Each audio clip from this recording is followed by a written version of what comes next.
Përshëndetje miq të presjes, mirë se erdhët edhe një herë në emisionin e radhës të Muhabet Çarshijës. Ky emision për neve është pak më special, sepse musafirin e kemi më special e tema është edhe më speciale. Ndoshta është një temë që ndoshta neve na dhem, e kemi dëshirë shumë ta folim, po me kënd më mire bisedojmë këtë temë se sa me gazetarin e mirënjohur Avdi Bakiun, ku sot do të folim për rolin e medias në ndërtimin e opinionit publik. Do të ndalemi te çështjet që i takon ekspertizës së tij, e fokusin më të veçantë do ta hapim te ngjarjet që po ndodhin në botë, me konkretisht në Gaza sot. Zotri Avdi, mirë se erdhe dhe faleminderit që e pranuat ftesën me qenë Muhabet Çarshijës, me bëni muhabet ashtu që shiko hije Çarshijës. Ju faleminderit për ftesën, unë ju përgëzoj për emisionin që bëni. Jeni të veçantë, do të thotë nga stili, paraqitja. Muhabet Çarshijë është ndoshta emision që nuk ishte mua nuk më është kujtuar, nuk do kisha ndonjë ide të tillë, po ja që keni realizuar, është emisioni shumë i qelluar dhe i mirë. Unë ju uroj sukses, faleminderit. Faleminderit shumë. Avdi, diçka që më ka rënë si shumë është se prej shpeshtimit të gjenocidit në Gaza, sepse ajo ka ndodhur shumë më herët, po prej 7 tetorit e këndej, ju nuk jeni ndalë se raportuari për Gazën. Edhe pse ndoshta ekziston frika e një cenzurimi, ekziston frika e kërcënimeve tek njerëzit, nëse ne flasim për Gazën, dikush do të na kërcënon, dikush do na shantazhon, do na cenzurohen, do dalim prej pune, apo diçka e tillë. Neve na intereson meraku juaj edhe ai inspirimi juaj, pse gjithmonë me qenë të zëshëm për Gazën, ku ndoshta edhe jeni prej të vetë me gazetar këtu në vendin tonë që nuk jeni ndalë se raportuari për Gazë. Çështja palestineze, bujar, nuk është çështje e lokalizuar. Do të thotë nuk është problem vetëm palestinez. Çështja palestineze dhe Gaza, apo Gaza që e nxorën në sipërfaqe çështjen palestineze në gjithë botën, është realisht çështje globale që tregon gjendjen reale të popujve të shtypur nëpër botë. Për shkak se nëse ne tani unë do dua të sqaroj një histori të shkurtër ose një krahasim nga e kaluara dhe sot, para që ndodh në Gaza, dhe pastaj të dalim atje te pyetja se pse unë merrem me këtë. Ne nuk mund ta dimë se çfarë ndodh sot në Gaza nëse nuk e dimë se çfarë ka ndodhur 1000 vite më herët me kryqëzatën e parë. Do thotë, civilizimet kanë pasur përplasje me njëri tjetrin. Por fet asnjëherë më parë sikur në kryqëzatën e parë. Kur organizuan ushtrit evropiane dhe shkuan, do thotë, pushtojnë Jerusalem, Palestinën e sotme. Dhe tani ato arritën suksese të pushtojnë kala pas kala e deri në Jerusalem. Historia ka regjistruar se kanë ndodhur tmerre të hatashme, sidomos ditën kur e kanë pushtuar Jerusalemin. Dhe kanë vrarë diku mbi 10.000, do të thotë, banor të Jerusalemit, musliman, hebrej. Dhe u instaluan disa në ato kalat u instaluan disa pushtete, do të thotë, superiore në kuptimin e supremacisë të një feje ndaj një feje, apo të një besimi dhe një besimi tjetër, dhe ndodhi ajo që ndodhi, dhe pastaj duhej një riorganizim, për shkak se ajo sferi ishte banuar me muslimanët, që të rikthejnë Jerusalemin. Dhe tash, fryma e kryqëzatës së parë është bartur në kryqëzatën e 2, të 3, të 4, dhe kështu me radhë deri në ditët e sotme. Dhe ne sot kemi, do të thotë, një pushtet supremacist në tokat palestineze, ku në vitin 48 do të formohet shteti i Izraelit. Dhe ato çfarë bën?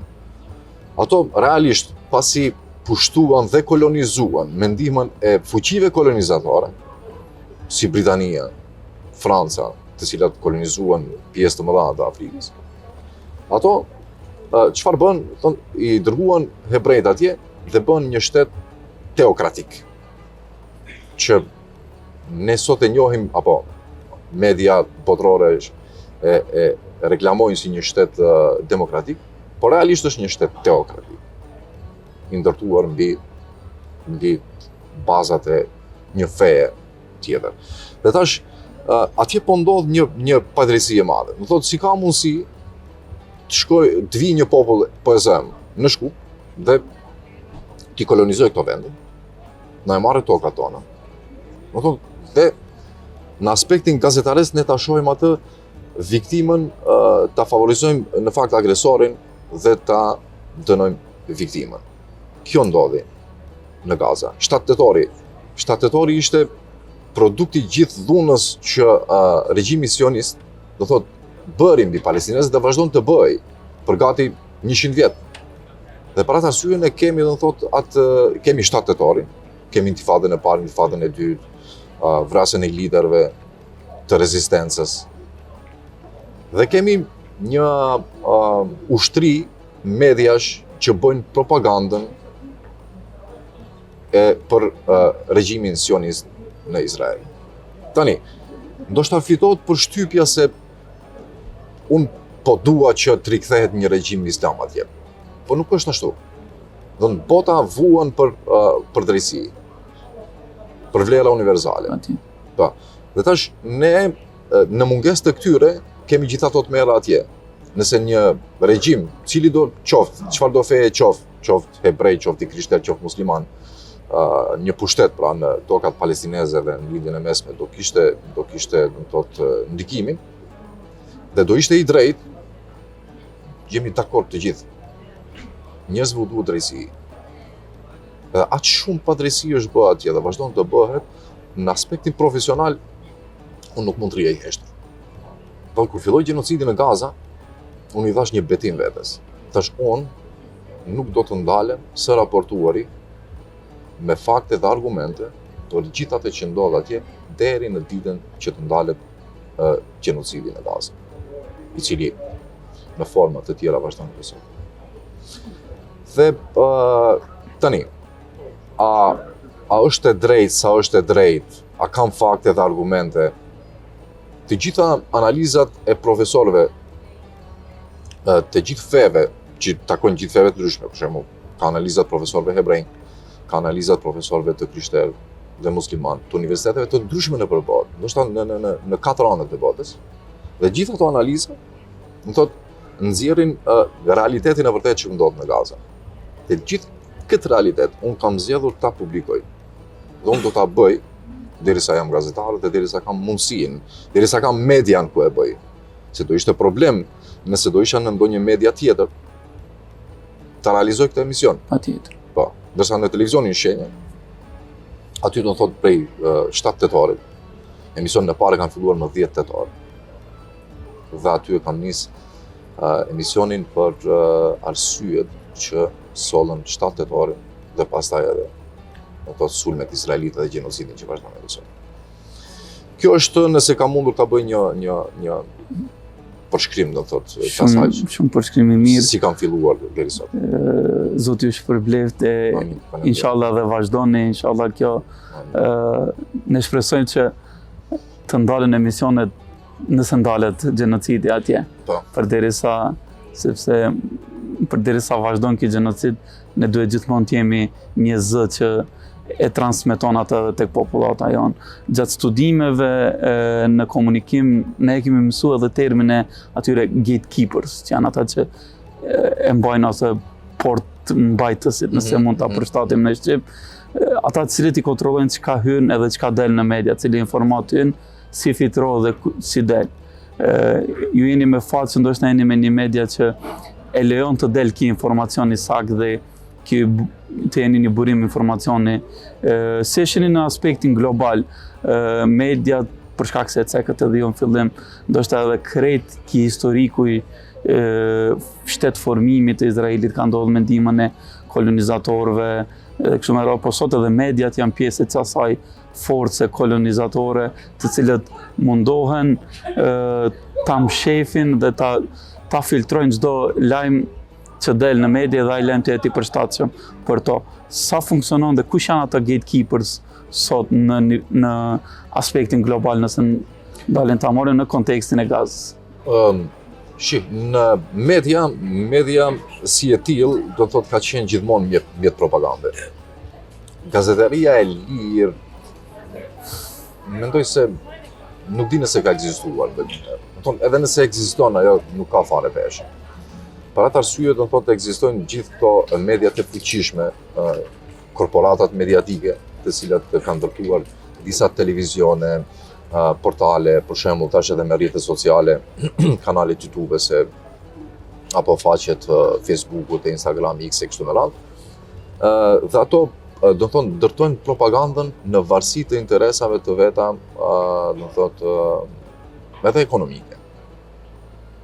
Për shkak se shtetet e fuqishme ekonomike sundojnë botën sot.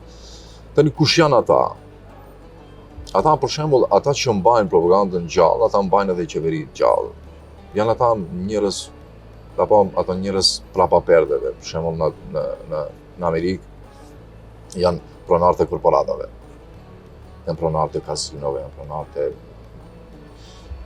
gjitha atyre firmave të fuqishme, të cilët në sfond, në prapavit, kanë për shembull edhe bindjen eskatologjike, për shembull hebreje nga njëra anë, por edhe evangeliste nga ana tjetër. Dhe kjo frym supremaciste, do thotë i mban gjallë gjitha këto media. BBC-n e kemi që se kush qëndron prapa asaj, do thotë nuk mund ta them, por se çfarë raporton BBC-ja, sidomos gjatë gjenocidit në Gaza, unë kam përcjell dhe jo vetëm BBC.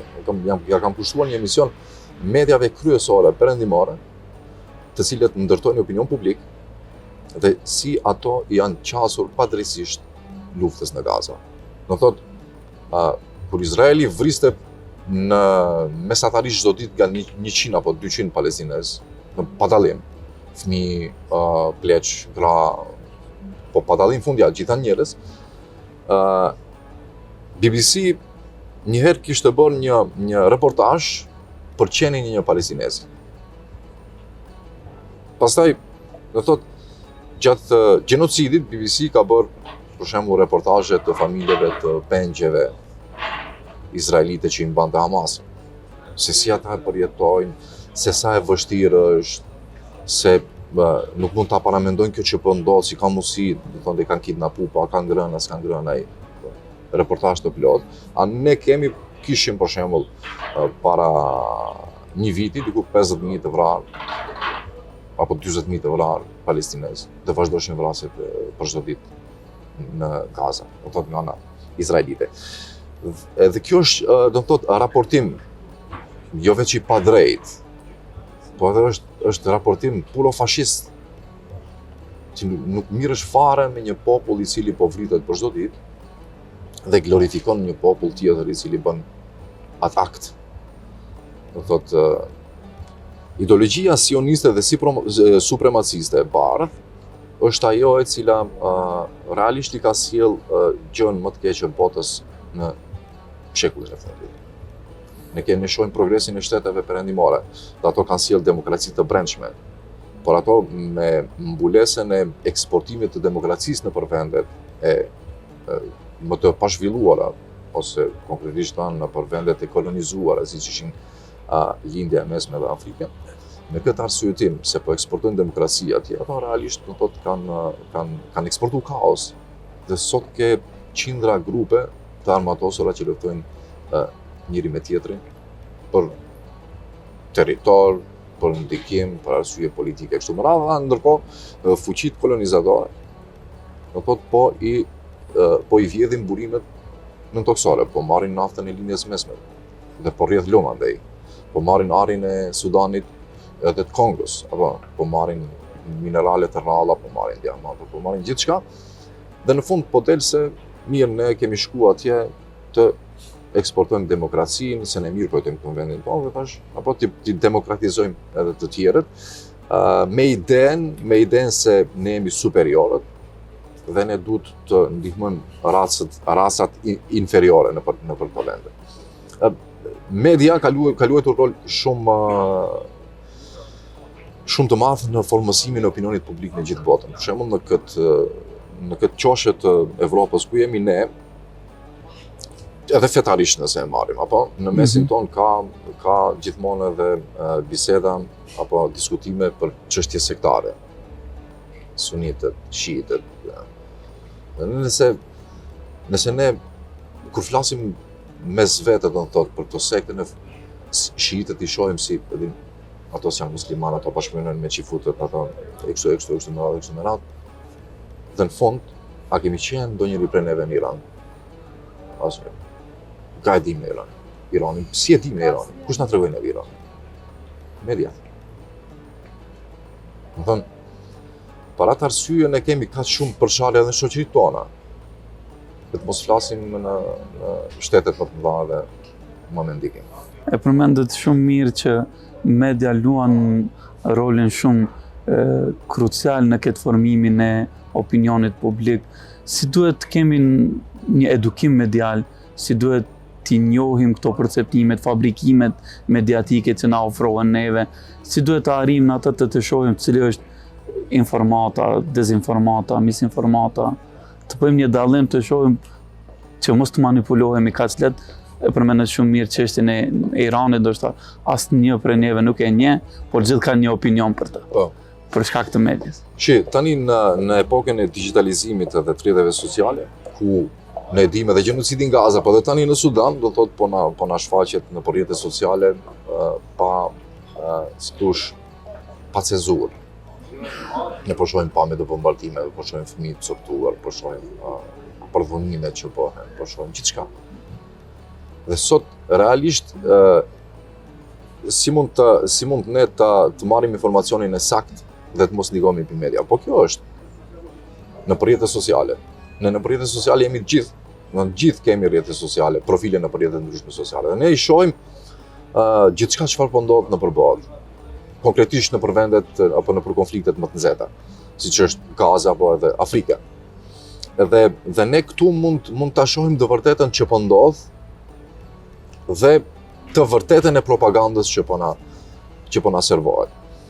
Tani është shumë e lehtë që të bëjmë, do të thotë, një krahasim dhe të shohim cila është e vërteta. Si nuk ka mundësi për shembull për gjenocidin në Gaza të informohemi nga, do të them kështu, nga BBC, nga CNN, Reuters, France 24, Associated Press. Nuk ka mundësi ne të informohemi prej këtyne dhe ta marrim atë informacion si mirë që janë. Ndërkohë që gjithçka që po ndodh në çdo orë po na paraqitet në rrjetet sociale. Do thuash, po mirë, ka mundësi për shembull ato të jenë fabrikuar apo ku e dimë ne kush është ai personi. Po në Gaza më sikur të kishin jelek antiplum, gjithë popullata do bëshin gazetarë. Ato realisht kanë bërë punën e gazetarit gjithë. Për shembull Gaza. Imagjino, edhe fëmijët e vegjël kanë bërë video dhe e kanë nxjerrë në rrjetet sociale. Dhe si e sheh për shembull bombardimin me sy, apo e sheh tendat si bombardohen. Si ka mundësi të bombardon tendat? Ke bombarduar shtëpinë, dhe s'ka ku të jetojë. Popullata civile ka shkuar në tenda aty, dhe bombardon tenda se thua ti ishte një terrorist aty. Dhe tash çka do bëjmë? Po do i vrasim 200-300 vet. Dhe tash do del BBC ata arsyetoi këtë, do i besoj, për shembull, rrjetet sociale ngadalë po e shembin këtë narrativin propagandistik supremacist të mediave, të cilët për 100 vitet e fundit kanë ndërtuar një lloj opinioni publik supremacist apo kundër gjithëve pro-perëndimor. Perëndimi është parajsa, xheneti dhe gjithçka tjetër është. Ndërkohë që ne e dimë apo se civilizimet kanë rrjedh gjithmonë, kanë lind në lindje dhe kanë rrjedh në perëndim. Patjetër. Unë dalë te një pikë shumë e mirë. Ne tash e kemi rrjetet sociale si një alternativë medias, ku mund ta shohim edhe antipropagandën, të shohim edhe këtë fabrikimin që po bëhet. Ajo që ma tërheqi shumë vëmendjen është informimi i banorëve të Gazës për neve që e kanë bë. Ata, si shtatë edhe ju, po të mundin gjithë do bëhen gazetar, vetëm të na informonin neve. Ne kemi marrë atë shumë informata prej tyre, dhe ato e kanë bërë këtë sakrificë. Tash, përderisa na e kemi këtë mjetin e rrjeteve sociale, kemi këto informacione, çka duhet bëjmë ne për Gazën? Si duhet na ta promovojmë tash atë informacion që e kemi akumulu dhe atë kërkesë për reagim prej neve? Pasi që në rrjetet sociale, do të thotë, kanë ditur që t'i cenzurojnë shumë këto të vërteta. për të mos u shfaqur realisht e vërteta dhe që të mos arrijë ajo te secili individ. Postimet për Gazën kanë shkaktuar, do të thotë, fillimisht në për rrjetet e mia sociale kanë shkaktuar rënje të interesit. Dhe kjo duket, nuk i kuptoj shumë mirë këtë punë, po duket jetë punë algoritmeve apo, të cilat kur nxjerr diçka për Gazën, për shembull, dhe nxjerr realisht një situatë reale dhe një të vërtetë atje duke përgënjeshtruar të vërtetën e palës tjetër, dhe ato do të thotë kanë edhe këtë mjet që rrjetet sociale të cenzurojnë. Dhe unë kisha kanalin zyrtar në YouTube të emisionit Bota në Fokus. Realisht kanali arriti shumë interes të njerëzve dhe shumë kishte, do të thotë, edhe klikime të videove, kishte edhe shpërndarje shumë.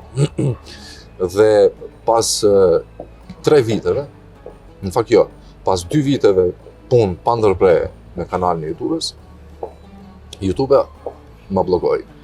Me arsyetimet se kam shkel politikat e platformës, me imazhe, s'di çfarë, me tituj të pavërtetë e kështu me radhë. Unë e dija qëllimin, sepse ato e kanë bërë atë punë. Nuk ka arsye tjetër se ekzistojnë kanale të tilla, të cilat po ashtu i kanë bllokuar në gjuhë të ndryshme. Dhe çfarë duhet të bëjmë ne? Unë mendoj se ne duhet njëherë të bindim mesin ton, rrethin ton ku jetojmë, që të mos mbesin të pa informuar rreth asaj që ndodh atje. Duhet saktë të dihet kush është agresori, kush është viktima. Duhet saktë të dihet se çfarë ka ndodhur, si kanë shkuar ato, si kanë kolonizuar ato vende, çfarë masash represive përdorin ato për të vazhduar kolonizimin e tokave palestineze. Për shkak se, për shembull, ne kishim 98-99 luftën e Kosovës. Apo u bë çështje ndërkombëtare.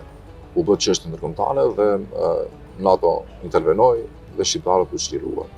Kjo është një e vërtetë që ndodhi në 99 dhe sot Kosova është shteti i pavarur. Por ne nuk kemi asnjë garanci se nesër nuk do na ndodhe Gaza 2 neve këtu. Për shembull, si do ishte të jetojmë në një botë të padrejtë? A do flejmë ne rahat, a do ham ne rahat, a do vazhdojmë në jetën rahat, derisa banorët e Gazës, për shembull, padrejtisht shtypen dhe vriten. Për shembull, nëse nuk e kemi këtë empati dhe këtë ndjenjë të botës së lirë, apo nëse se kemi këtë, atëherë ne kot se ushtrojmë profesionin e gazetarit, kot se ushtrojmë profesionin e profesorit, kot se ligjërojmë në fakultete, kot se bëjmë juristin, kot se mundohemi që përndajmë drejtësinë në përgjykata e kështu me radhë. Është e vërtetë se ne kemi shumë defekte në vendin tonë, por jo të përmasave të tilla. Prandaj, mendoj se në botë duhet të ketë drejtësi. Nuk ka rëndësi kush e bjen atë. Drejtësinë, bota duhet të përkundet me normat e drejtësisë. Dhe secili popull të marrë atë që meriton në kuptimin e lirisë. Për shembull, pse duhet në Gaza, ose Gaza është si shembull për Palestinë përgjithësi, dhe në vende tjera dhe të Afrikës, pse duhet për shembull të mlidhet një popull, një entitet me një ideologji dhe të shkojë të kolonizojë një vend për shkak se është i fuqishëm. Për çfarë arsye? Pse duhet të marrë shtëpi ndikujt, shtëpi, pse duhet të dëbohen njerëzit, për çfarë arsye? Unë them kështu, në Gaza nuk do ta çliroj veç veten, po gjithë botën.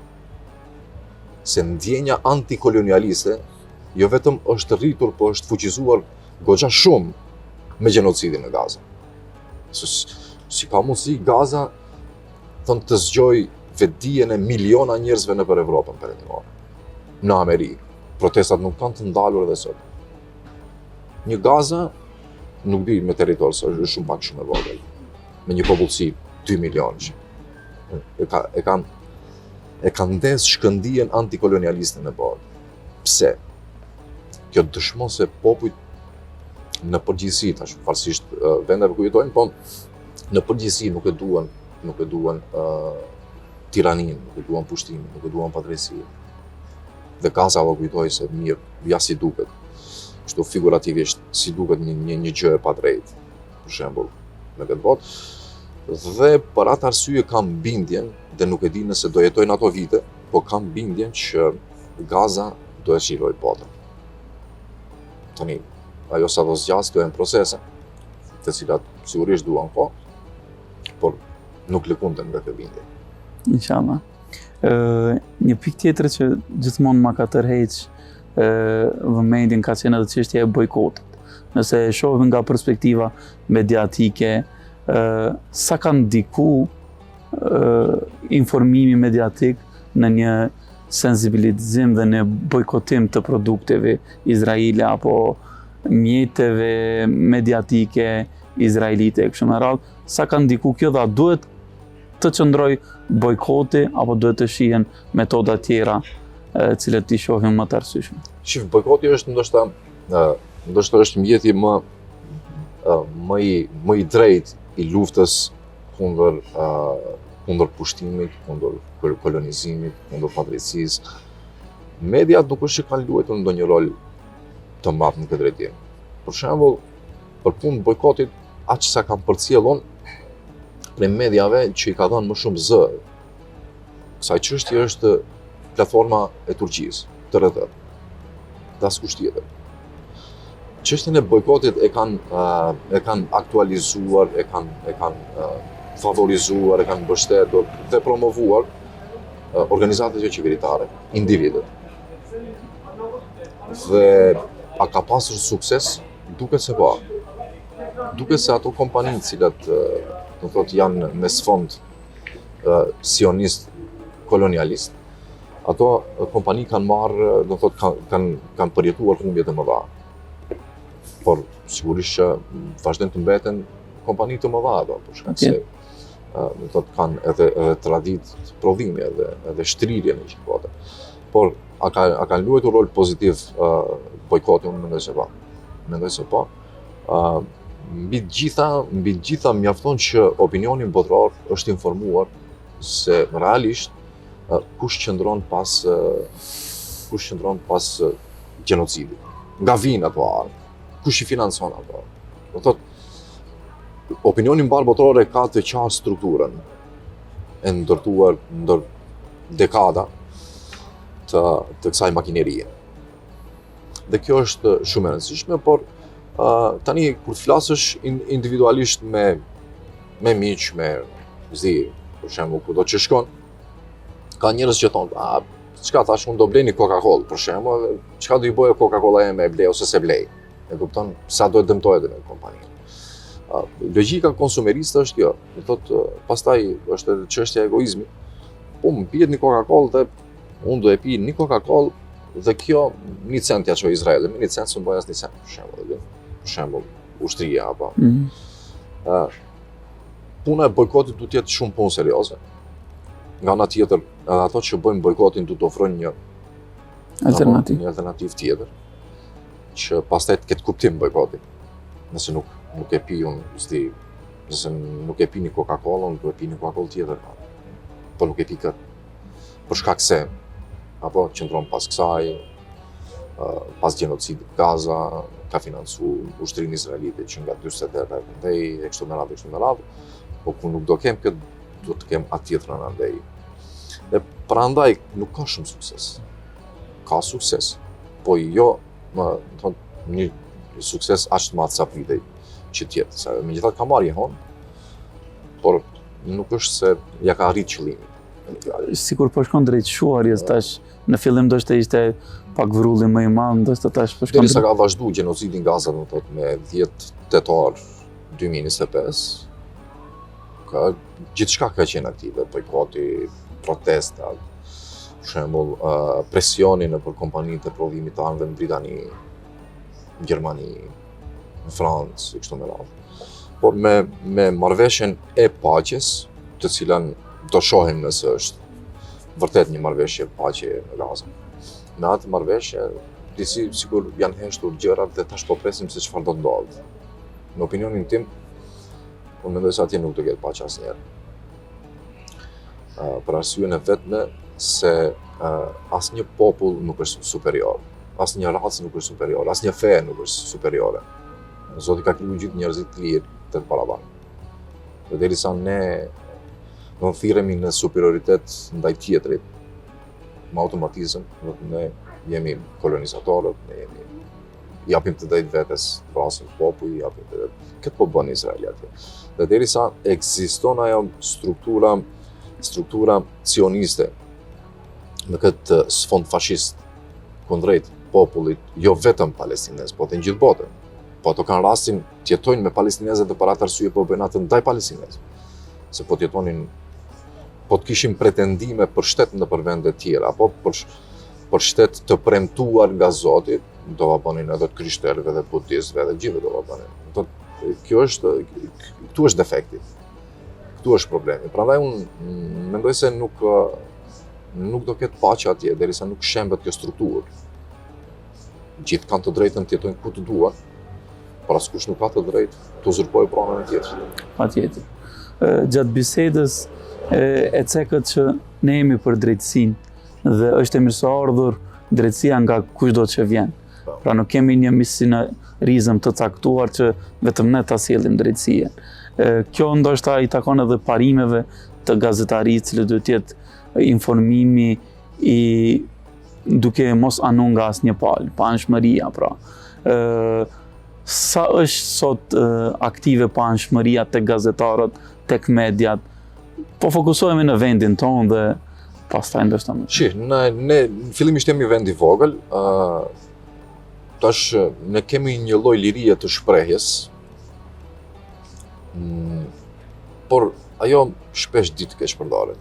Për shembull, kur përmendet atë gatekeepers, dhe këtu mediat të ne, më thotë, megjithëse janë shumë të varfra në kuptimin financiar, dhe ato nuk kanë ndonjë ndikim të thuash kush e di se çfarë, por megjithatë ato do thotë janë të përcaktuara me secila një politikë të veçantë redaktuese.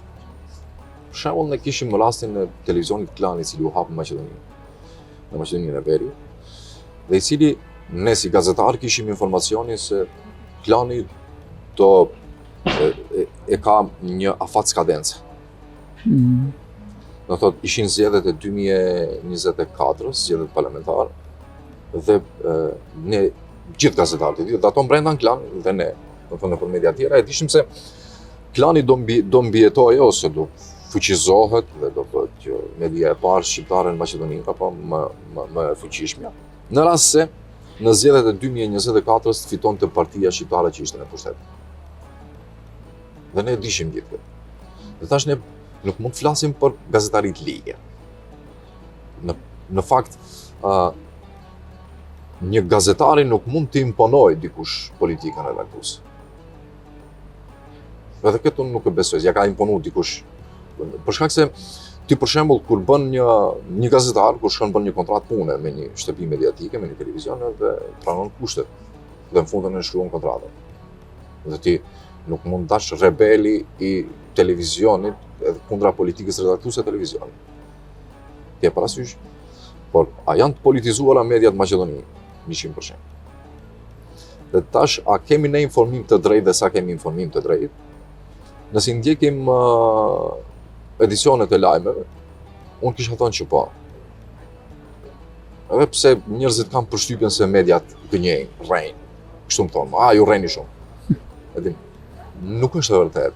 Nuk është në edicion të lajmeve ka kontroll të rrept për agjencisë media. Nuk mund të plasosh një shpifje. Po, a mund të bësh atë në emisionet debative, patjetër, shumë lehtë.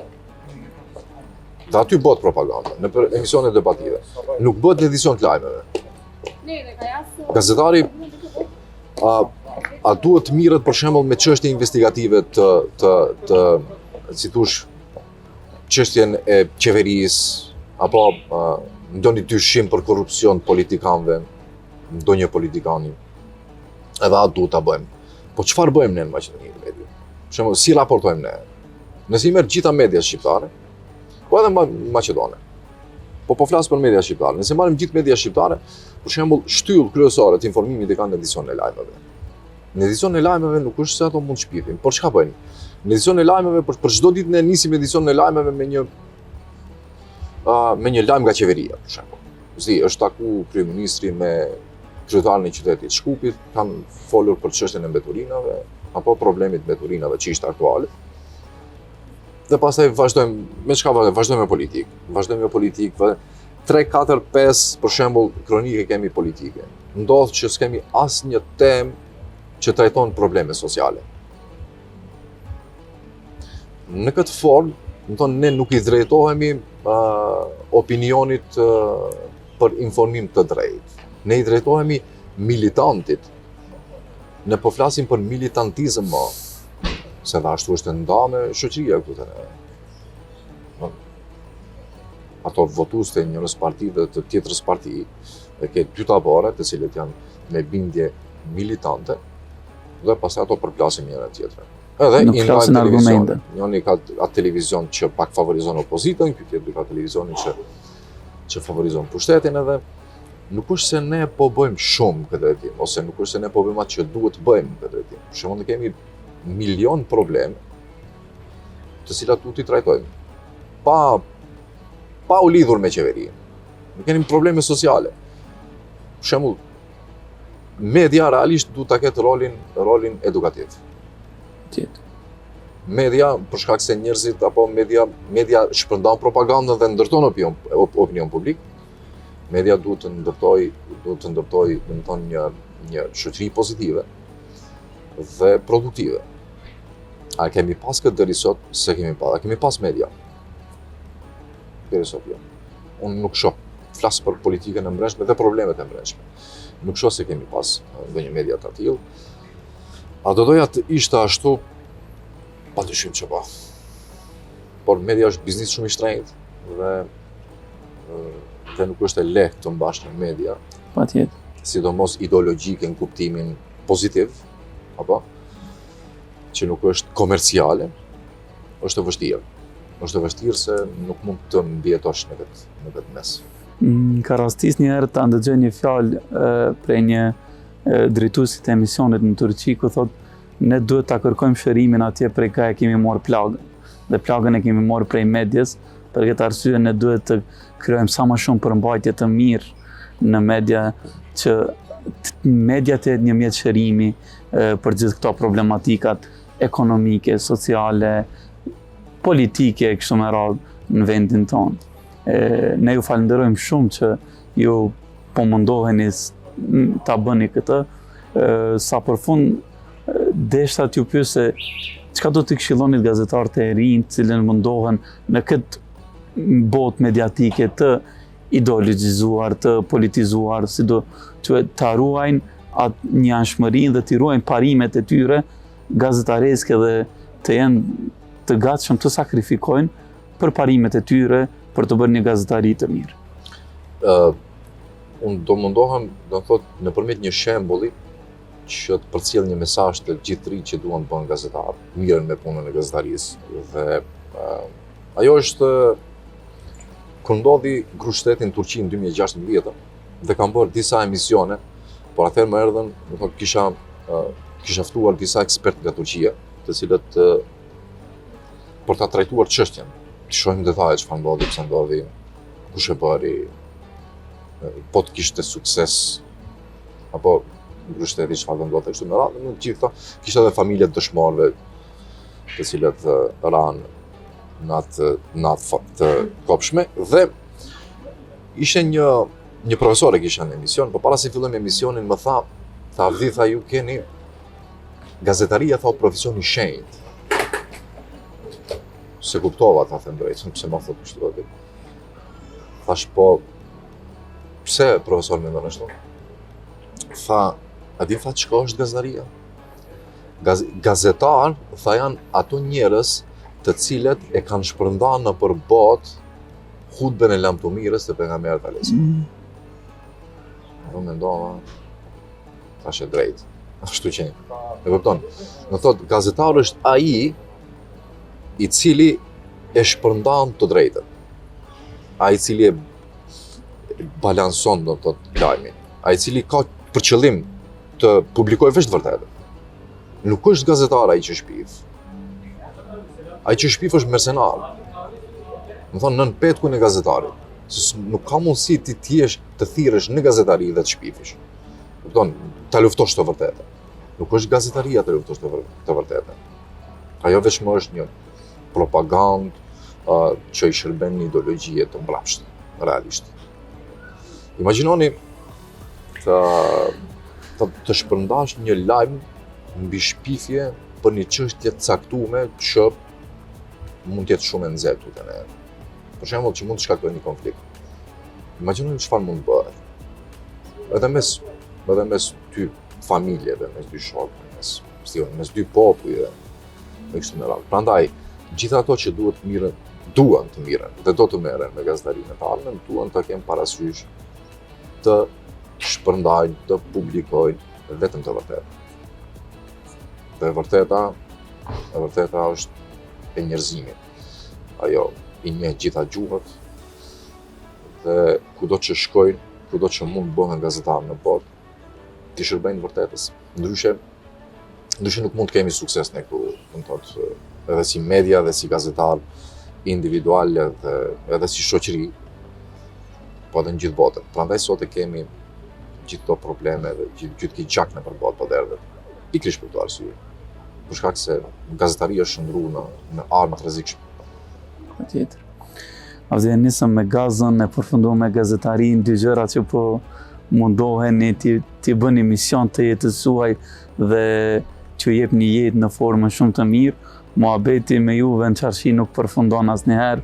Ne do të kishim dëshirë t'ju mbajmë edhe më gjatë, po për shkak të angazhimeve ndoshta nuk do t'ju lodhim shumë. Ju falenderit shumë që më keni nda kohë për neve me qenë këtë pjesë të muhabetit qarshis, e më nda me neve këto informata kaq dobishme. Faleminderit për ftesën Bujar, faleminderit edhe të përgëzoj edhe një herë për emisionin dhe sigurisht të uroj suksese. Të uroj suksese, të bëni emisione edhe më të mira, edhe të vazhdoni edhe ju, megjithatë edhe ju bëni një punë gazetareske që të shpërndani të vërtetën. Faleminderit shumë. Me shpresës ju falenderojmë edhe juve që na ndjekët, e shpresojmë që të takohemi në muhabetet e radhës. Shëndet.